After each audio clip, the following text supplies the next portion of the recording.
الله من الشيطان الرجيم بسم الله الرحمن الرحيم رب اشرح لي صدري ويسر لي أمري واحلل عقدة من لساني يفقهوا قولي رب زدني علما اللهم فقهنا في الدين الہی آمین۔ آج کا ہمارا لیسن ہے سورۃ آل عمران آیت نمبر 130 پارہ 4 رکوع نمبر 5۔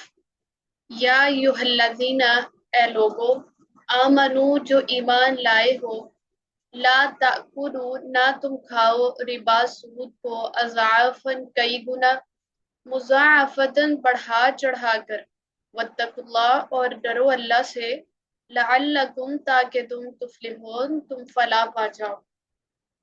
اس آیت کے اندر اللہ تعالیٰ فرما رہے ہیں کہ اے ایمان والو دگنا چگنا کر کے سود مت کھایا کرو، اللہ سے ڈرتے رہو تاکہ تم آخرت میں نجات پا جاؤ۔